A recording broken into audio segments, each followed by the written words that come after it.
बंद उदय सत्व अधिकार में फिर से मंगलाचरण किया, जबकि मंगलाचरण 3 प्रकार के होते हैं, आद्य मंगल, मध्य मंगल और अंत्य मंगल। तो अभी आदि भी नहीं है, मध्य भी नहीं है और अंत भी नहीं है, फिर भी मंगलाचरण क्यों किया होगा आचार्य ने, इस पर हम विचार कर सकते हैं। तो उसकी वजह ये है कि कर्म कांड में जितने भी अधिकार हैं सब स्वतंत्र हैं। हम कोई भी अधिकार अगर कभी भी प्रारंभ कर देते हैं तो हमें ऐसा नहीं लगेगा कि हमने पीछे कुछ छोड़ दिया है। उसको पढ़ना जरूरी है, फिर उसके बाद ये पढ़ेंगे।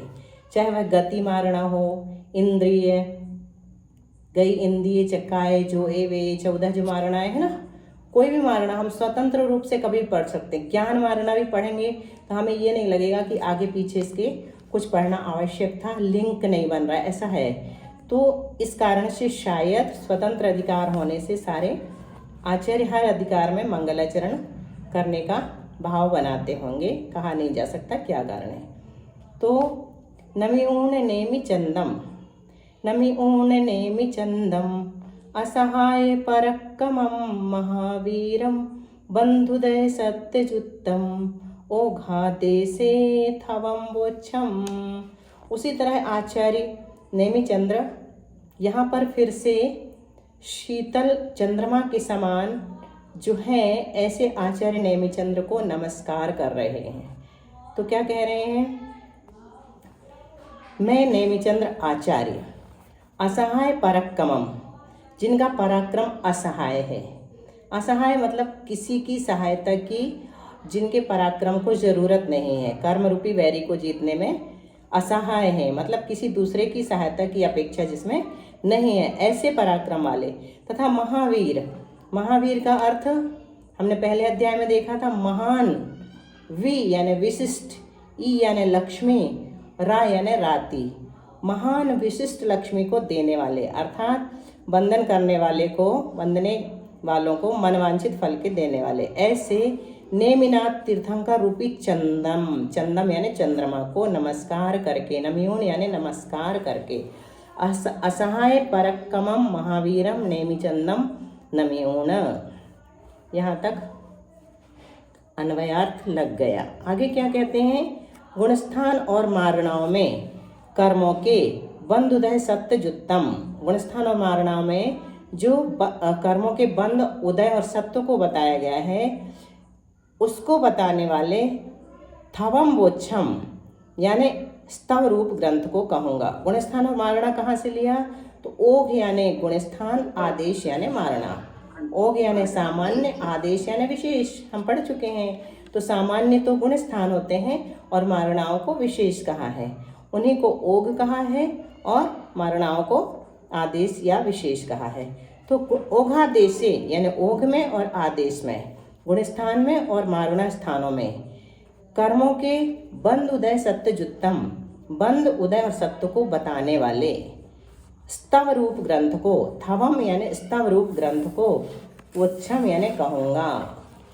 तो कैसे हैं वो नेमिनाथ भगवान, असहाय हैं, मतलब कैसे असहाय हैं, जिन्हें कर्म रूपी वैरी को जीतने के लिए अन्य किसी सहायता की आवश्यकता नहीं है, इसलिए उनको असहाय कहा।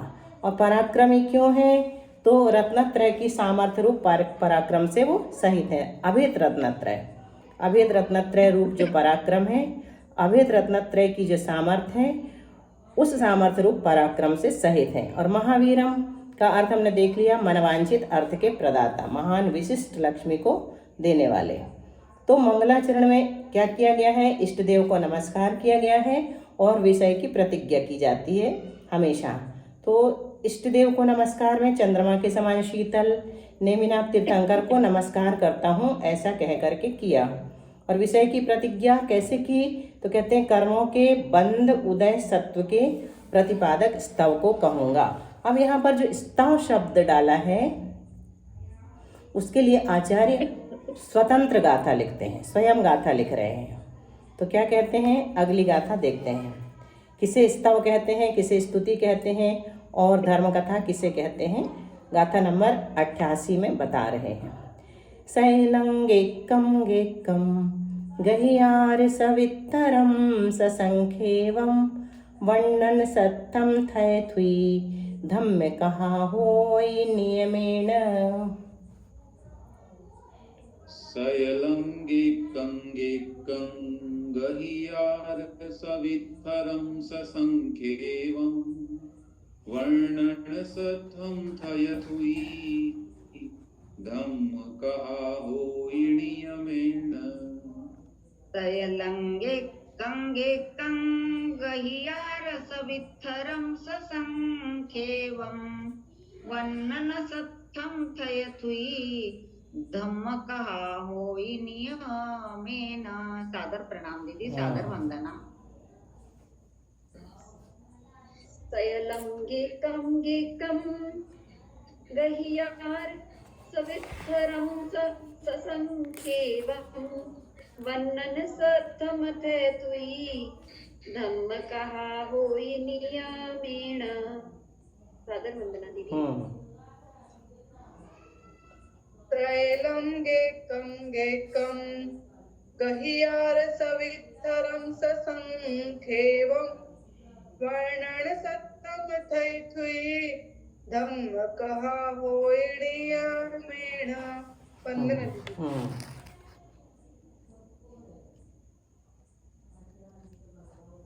त्रैलंगिकं गहियार सवित्थरं ससंख्येवं वर्णन सत्थं थयथुई धम्म कहा होय नियमेण। त्रैलंगिकं गहियार सवित्थरं ससंख्येवं वर्णन सत्थं थयथुई धम्मं कहा होय नियमेन। वंदना।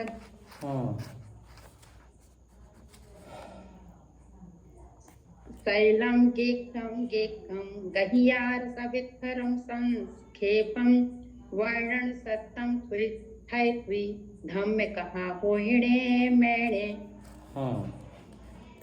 क्या कहा? सैलंगिकं अहियार सवित्थरम ससंख्येवम वर्णन सत्थम थयथुई धम्म कहा होई नियमेन, जिसमें सैलंग यानी सकलांग सर्वांग संबंधी अर्थ वर्णन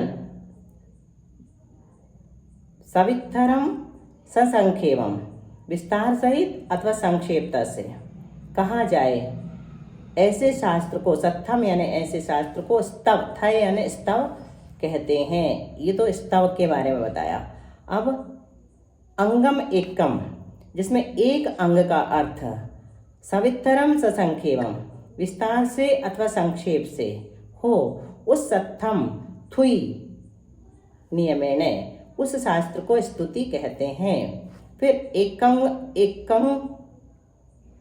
तीन चीजें निकल रही हैं यहाँ पर, सैलंग एकंग एकम अहियारम, और अंग के एक अधिकार का एकम अहियारम, यानी अंग के एक अधिकार का अर्थ जिसमें सवित्थरम ससंख्येवम विस्तार से अथवा संक्षेप से कहा जाए उसे धम्म कहा होय नियमेन, उसे धर्म कथा कहते हैं। तीन चीजें क्रम से लगाना है हमें। देखो, सवित्थरम ससंख्येवम सबके साथ लगेगा, और वर्णन सत्तम ये भी सबके साथ लगेगा।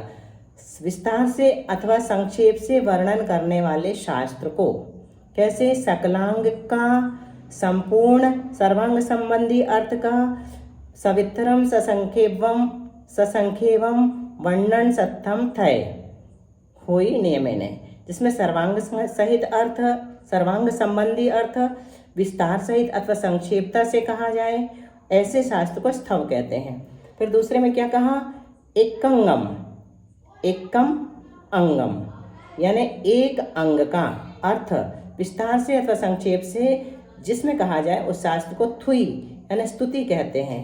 और अंगम अहियार, एक अंग के अधिकार का अर्थ जिसमें विस्तार सवित्तरम ससंख्येवम धम्म कहा होई नियमेन, जिसमें विस्तार से या संक्षेप से कहा जाए उसे धर्म कथा कहते हैं। तो किसे कहा स्तव?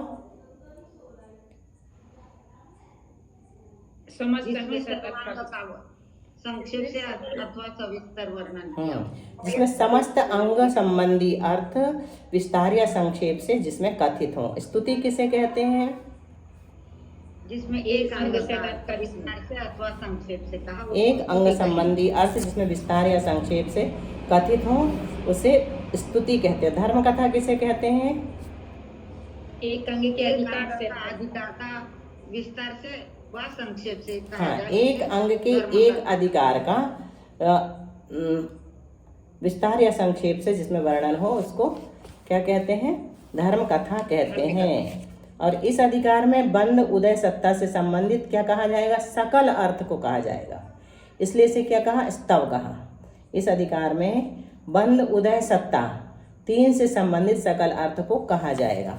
जैसे सूत्र विपाक एक अंग है, ठीक है, फिर उसमें सूत्र विपाक में बहुत सारी वस्तु हैं, तो सूत्र विपाक का अगर हम कहेंगे संक्षेप से अथवा विस्तार से तो वो कहलाएगा स्तव।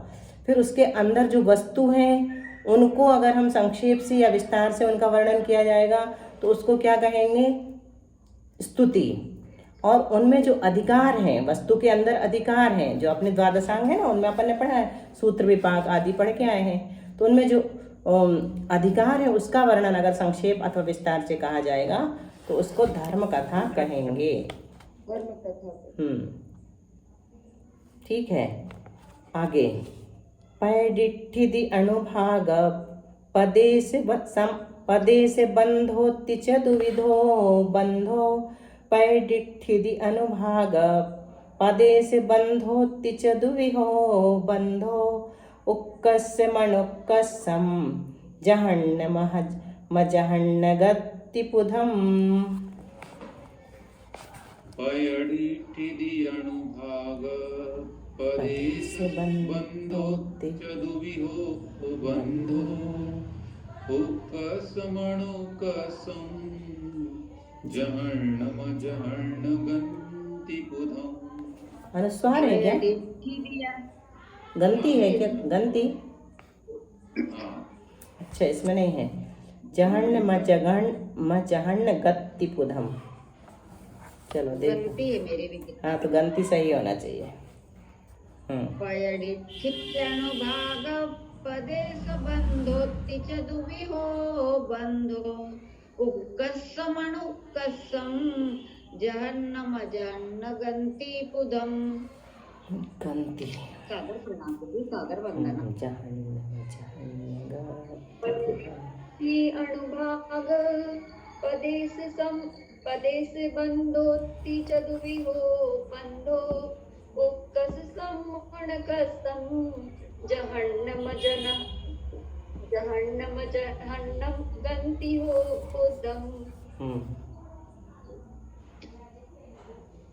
पैडिठिदि अनुभाग पदे से बंधोति च दुविहो बंधो। उक्कसमणुक्कसं जहन्न गंतिपुधम।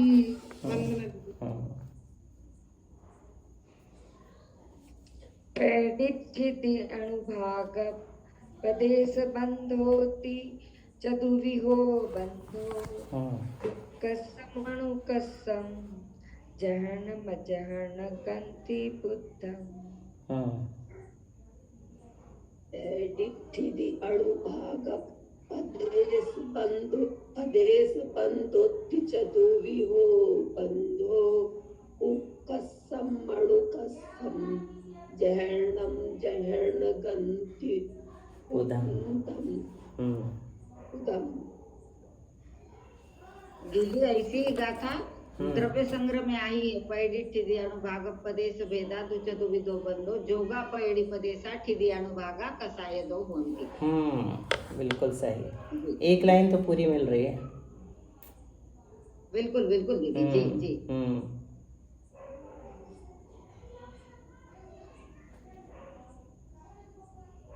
हो गया सबका? हमारा नहीं हुआ दीदी। हाँ तो जल्दी जल्दी किया। पैडिठिदि अनुभाग पदेश बंधोति च दुविहो बंधो। उक्कसमणुक्कसं जहन्नम जहण्ण मजहण्ण जहण मजहण गंति पुत्थम पुधम पैडिठिधि अनुभाग पदेश प्रकृतिबंध ठिधि स्थितिबंध अनुभागबंध और पदेश यानी प्रदेश बंध। इस तरह चौविहो बंधो बंध के 4 भेद हैं। इनमें भी हर एक बंध के उक्कस्य मनुक्कस्यम जहण्ण मजहण्ण गति पुधम, इनमें भी हर एक बंध के उत्कृष्ट अनुत्कृष्ट जघन्य और अजघन्य, इस तरह 4 भेद हैं। क्या बताया? बंध किसे कहते हैं? ये तो समझ में आ गया ना, 4 भेद बताए हैं, नाम मात्र ही इस गाथा में बताए। हाँ, तो बंध किसे कहते हैं? पहले बंध की परिभाषा बताइए। बताए दीदी हम। आत्मा के परिणामों का निमित्त पाकर कर्मान वर्गनाए कर्मरूप होकर एक क्षेत्रावकाली संबंध आत्मा के प्रदेशों के साथ जो प्राप्त होता है उसे बंध कर। ठीक है, निमित्त जो है वो शरीर नाम कर्म का उदय है। शरीर नाम कर्म के उदय से और योग के निमित्त से कार्मण वर्गणा रूप से आए हुए जो पुद्गल स्कंद हैं वो मूल प्रकृति और उत्तर प्रकृति रूप होकर आत्मा के प्रदेशों में परस्पर प्रवेश करते हैं, उसे बंध कहते हैं। क्या कहा? शरीर नाम कर्म के उदय से और योग के निमित्त से कार्मण वर्गणा रूप से आए हुए जो पुद्गल स्कंद हैं वो मूल प्रकृति और उत्तर प्रकृति रूप होकर आत्मा के प्रदेशों में परस्पर प्रवेश करते हैं, उसे बंध कहते हैं। बंध के कितने प्रकार बताए? 4। कौन कौन से?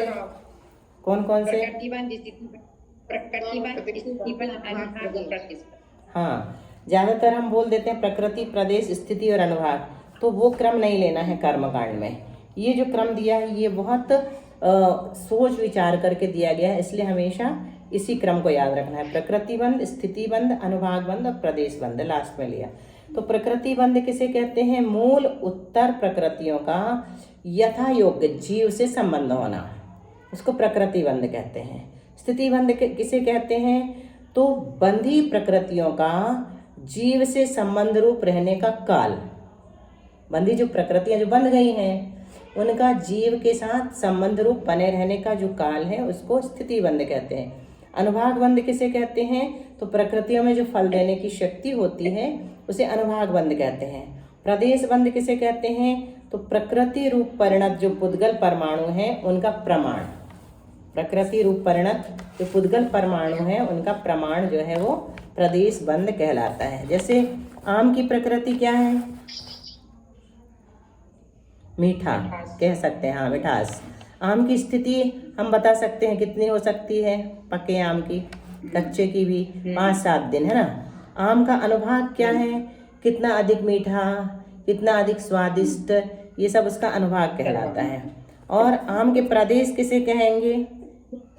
तो सैकड़ों स्कंधों से एक आम बनता है, या अनेकों जो स्लाइसेस अपन बना लेते हैं वो भी सब आम के प्रदेश कहलाते हैं। वैसे ज्ञानावरण की प्रकृति क्या है? कर्म में लगाओ। ज्ञान को आवृत्त करना, ज्ञान को ढकना। हाँ, और मति ज्ञानावरण की प्रकृति क्या है? मति ज्ञान को ढकना। बहुत अच्छा, मति ज्ञान को आवृत करने की है। और मति ज्ञानावरण की स्थिति कितनी है? किसी को पता है अधिकतम स्थिति? 30 कोड़ा कोड़ी सागर। मति ज्ञानावरण का अनुभाग क्या है? अनुभाग की बात हम कैसे करते हैं? लता, दारू, अस्थि, शैल रूप होकर के जो अनुभाग बताया जाता है वो उसी का अनुभाग कहलाता है। और उसके प्रदेश किसे कहेंगे हम? मति ज्ञानावरण रूप परिणत जो कर्म परमाणुओं की संख्या है उसको हम क्या कहते हैं? मति ज्ञानावरण के प्रदेश कहेंगे। अब उत्कृष्ट आदि के भेद से भी 4 प्रकार का बताया है। तो उत्कृष्ट, अनुत्कृष्ट, जघन्य और अजघन्य। तो उत्कृष्ट किसे कहेंगे? उत्कृष्ट में अन्य सबसे अधिक को ग्रहण किया जाता है, मतलब जितना भी है जघन्य से लेकर उत्कृष्ट तक, तो एक को छोड़ दो सबसे ऊपर वाले को, उसको छोड़ करके सारे उत्कृष्ट नहीं होते, एक ही उत्कृष्ट होता है। एक को छोड़कर अन्य सबसे अधिक को ग्रहण किया जाता है, सबको छोड़कर एक को ग्रहण किया जाता है। अनुत्कृष्ट किसे कहते हैं? तो अनुत्कृष्ट में उत्कृष्ट को छोड़कर बाकी सबको ले लिया जाता है, से सभी का ग्रहण होता है। और जघन्य में किसको लेंगे हम? सबसे अल्प को लेंगे। जघन्य में सबसे अल्प का ग्रहण किया जाता है, सबसे कम वाले का। और अजघन्य किसे कहेंगे? तो अजघन्य में जघन्य को छोड़कर शेष सबको ग्रहण किया जाता है। उदाहरण दे सकते हैं, क्या उदाहरण बनेगा? जैसे कर्म की न्यूनतम स्थिति बंध मान लो 10 समय है, और मतलब मिनिमम, और अधिकतम स्थिति बंध कितना? 1000 समय है। तो मध्यम कितने कहलाएंगे? 11 से लेकर 999 तक के जितने विकल्प हैं वो सब मध्यम कहला जाएंगे। तो इनमें लगाओ उत्कृष्ट और अनुत्कृष्ट कैसे लगाएंगे? उत्कृष्ट कितना है? उत्कृष्ट तो 1000 हो गया दीदी। हाँ 1000 हो गया, बिल्कुल ठीक। और उसको छोड़कर जो वो है वो अनुत्कृष्ट हो हाँ वो कितने कहलाएंगे? 10 से लेकर के 999 तक वो सब अनुत्कृष्ट कहलाएंगे। और अजघन्य कितने कहलाएंगे? जघन्य बताओ पहले। जघन्य को छोड़कर सब। हाँ जघन्य कितना है? जघन्य कितना कहलाएगा? 10। बस एकमात्र 10 को हम जघन्य कहेंगे, और 11 से लेकर जो 1000 तक है वो सब अजघन्य के अंतर्गत। तो ये अपने आएगा आगे जाकर के, इसलिए इसको समझना जरूरी था यहाँ पर। इसमें विशेषता क्या बताई कि इसी प्रकार के जो अनुभाग बंध और प्रदेश बंध के भी 4 भेद लगा लेना। ये किसके बताए हैं? प्रकृति के, है ना। इसी प्रकार अनुभाग बंध और प्रदेश बंध के भी 4 भेद लगा लेना। स्थिति के बताए, सॉरी प्रकृति के नहीं होते। प्रकृति बंध के उत्कृष्ट आदि 4 भेद नहीं होते, क्योंकि प्रकृति के कैसे होंगे? प्रकृति तो नाम मात्र है, ज्ञानावरण मति ज्ञानावरण आदि। अब दीदी एक बार है ना बंध की परिभाषा फिर से बता देंगे दीदी प्लीज। हाँ बिल्कुल, जरूर रिवीजन किया करवाया कीजिए। किसके निमित्त से बताया हमने? नाम का शरीर नाम कर्म। हाँ बिल्कुल ठीक, शरीर नाम कर्म के उदय से, और 2 निमित्त बताए। योग से। हाँ योग के निमित्त से। ऐसे ही खुद को ही मस्तिष्क में जोर डालने से याद आ जाता है ना। तो शरीर नाम कर्म के उदय से और योग के निमित्त से कार्मण वर्णा रूप से आए हुए पुद्गल स्कंध, है ना, मूल प्रकृति और उत्तर प्रकृति रूप होकर आत्मा के प्रदेशों में परस्पर प्रवेश करते हैं, उसे बंध कहते हैं। ठीक है। शरीर नाम कर्म के उदय से और योग के निमित्त से कार्मण वर्गणा रूप से आए हुए जो पुद्गल स्कंध हैं वो या तो मूल प्रकृति रूप होकर या उत्तर प्रकृति रूप होकर, दोनों रूप होंगे, एक अकेला नहीं, और आत्मा के प्रदेशों में परस्पर प्रवेश करेंगे, उसको हम बंध कहेंगे, बंध कहते हैं।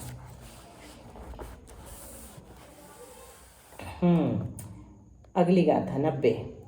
सादि अनादि ध्रुवो य बंधो दुजेठमादिषु नानेगम जीवम पड़ी ओघादे से जहाजोगम। सादियणादि ध्रुवोय बंधो दुजेठमादिषु नानेगम जीवं पड़ी ओघादे से जहाजोगम। सादि अनादि ध्रुवोय बंधो दुजेठमादिषु नानेगम जीवं पड़ी ओघादे से जहाजोगम। सादि अधोय बंधो दुजेठमादिषु नानेगम जीवं पड़ी ओघादे से जहाजोगम। वंदना दीदी। आदि अनादि ध्रुव अध्रुवोय बंधो दुजेठमादिषु नानेगम जीवं पड़ी ओघादे से जहाजोगम। वंदना दीदी। बहुत अच्छा। सादि अनादि ध्रुव अध्रुवोय बंधो दुजेठमादिषु नानेगम जीवं पड़ी ओघादे जहाजोगम। सादि अनादि ध्रुवोय बंधो दुजेठमादिषु नानेगम जीवं पड़ी ओघादे से जहाँ जो कम सादि अनादि ध्रुव अधवो यह बंधो दुजेठमादिषु प्राणेकं जीवं पड़ी ओघादे से जहाजुकम। सादि अनादि ध्रुव अधवो या बंधो दो जेठमादिषु, जेठमादिषु मतलब उत्कृष्ट आदि भेदों के भी, सादि अनादि ध्रुव और अध्रुव के भेद से चार चार भेद हो जाते हैं। नानेगम जीवम पड़े, और ये कैसे होते हैं? नाना जीवों की अपेक्षा तथा एक जीव की अपेक्षा से ओघा देशे जगह जहाँ जो गम गुणस्थान और मारण स्थानों में यथास्थान घटित कर लेना चाहिए। तो जेठ मादिसु उत्कृष्ट आदि भेदों के भी, सादी मतलब जिसका छूट करके पुनः बंध हो, जैसे किसी कर्म का बंध चल रहा था, छूट गया और कुछ समय बाद फिर से बंद होने लगा, तो वो फिर से शुरुआत हो गई, इसको सादी कहेंगे। जब तक शुरुआत फिर से नहीं हुई थी तो वो अनादि था। तो जिसका छूट करके पुनः बंद हो जाता है, शुरू हो जाता है, उसको सादी बंद कहते हैं। और अनादि, दूसरा भेद क्या बताया? अनादि मतलब अनादि काल से जिसके बंध का अभाव न हुआ हो उसको अनादि कहते हैं। जैसे हमारे घातीय कर्म ज्ञानावरण आदि कर्म अनादि काल से बंध रहे हैं, कब छूटेंगे? तो ये सब हम अभी पढ़ने जा रहे हैं बंध विच्छित्ति आदि में। ध्रुवो यानी ध्रुव अध्रुवो, ध्रुवबंध और अध्रुवबंध। ध्रुवबंध किसे कहते हैं? जिसका निरंतर बंध होता है उसे ध्रुवबंध कहते हैं। और अध्रुवबंध अर्थात जो अंतर सहित बंध हो, बीच में गैप पड़ जाए, उसको अध्रुवबंध कहते हैं। तो उदाहरण के लिए अजघन्य स्थिति बंध के प्रकार क्या है? सादी अनादि और ध्रुव अध्रुव। इसी प्रकार सबके लगा लेना, उत्कृष्ट अनुत्कृष्ट जघन्य अजघन्य। सादी किसे बताया?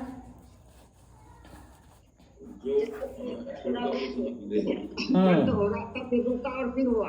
प्रारंभ सहित, जिसको छूट कर पुनः बंद हो। हाँ, प्रारंभ सहित मतलब विवक्षित बंध का अभाव होकर पुनः बंद होना, वो सादी बंध कहलाता है। अनादि किसे कहेंगे? जिस बंद का जो अनादिकाल से हो रहा है और होता ही रह रहा हाँ, है। मतलब विवक्षित बंध का मतलब एक बंध विशेष को हम पकड़ेंगे, उसका किसी विशिष्ट समय में प्रारंभ हुआ ही नहीं, तो कब से क्या हुआ? फिर तो अनादि से चला आ रहा है, उसको अनादि बंध कहते हैं। ध्रुव बंध किसे कहते हैं? जिसका निरंतर बंध हाँ, जिस बंध का कभी अभाव नहीं हुआ है उसे ध्रुव बंध कहते हैं। और अध्रुव बंध किसे कहते हैं? अंतर के सहित बंध। जिस बंध का अभाव हो जाता है उसे बंद हो जाता है, मतलब जो बंध बंद हो जाता है उसे अध्रुव बंध कहते हैं। ये चारों भेद जो हैं वो उत्कृष्ट आदि चारों भेदों में गुणस्थान मारणाओं में एक जीव और नाना जीवों की अपेक्षा से हमको लगाना है। अब गाथा नंबर नहीं, जैसे आयु कर्म का बंध होता है ना, सुनो, आयु कर्म का बंध होता है तो अंतर्मुहूर्त काल तक होता है, तो ये ध्रुवबंधी प्रकृतियाँ कहलाती हैं। अंतर्मुहूर्त तक जिनका बंध लगातार होता है तो वो ध्रुवबंध, उसके अनादि अलग कहलाता है। अभी हम पढ़ेंगे, बार बार आएंगी ये सब चीज़ें, क्लियर हो जाएगा कि ध्रुव और अनादि में क्या अंतर है। अनादि ध्रुव होता है, अनादि होगा तो नियम से ध्रुव रहेगा, लेकिन ध्रुव है तो जरूरी नहीं कि अनादि हो। ठीक है, जैसे आयु कर्म का बंध हमने बताया कि जिस समय हमारा अपकर्ष काल आता है, आयु कर्म का बंध शुरू करते हैं तो वह नियम से अंतर्मुहूर्त काल तक होता है, तो उसको ध्रुव बंध कहते हैं। ध्रुव अंतर्मुहूर्त काल तक जिस प्रकृति का बंध होता है वो ध्रुवबंधी। तो जो अनादि काल से चला आ रहा है वो तो ध्रुवबंधी रहेगा ही रहेगा, नियम है, लेकिन ध्रुवबंधी जो है वो जरूरी नहीं है, अनादि काल से चला आया शुरू होगा और अंतर्मुहूर्त तक चलेगा तो उसको ध्रुवबंधी कहते हैं। तीर्थंकर प्रकृति भी ध्रुवबंधी प्रकृतियों के नाम ही गिनाएंगे यहाँ पर, कौन सी ध्रुवबंधी है कौन सी अध्रुवबंधी। भैया कितना समय बचा है? दीदी समय हो गया है। हो गया है, चलिए, समझ में आया ना आज कुछ? क्या होगा? क्या? जेठमादी। जेठमादी से मतलब उत्कृष्ट आदि चारों लेना, उत्कृष्ट अनुत्कृष्ट जघन्य अजघन्य, आदि से चारों लेना। जेठ मतलब उत्कृष्ट, ठीक है। और दीदी पुद्धम का शाब्दिक अर्थ क्या होगा? किसका? पुद्धम, इससे पहली वाली गाथा। पुधम मतलब पृथक होता है, लेकिन यहाँ पर पुधम शब्द का वो अर्थ नहीं लिया। कौन सी गाथा है? हाँ, वही लिया पिछली बार की गाथा में। पुधम, इति पुधम। पुधम का कोई अर्थ नहीं, पाद पूर्ति के रूप में भी रख लेते हैं, देख लेंगे इसको। छाया में क्या दिया, छाया में क्या दिया भैया? पृथक ही दिया ना।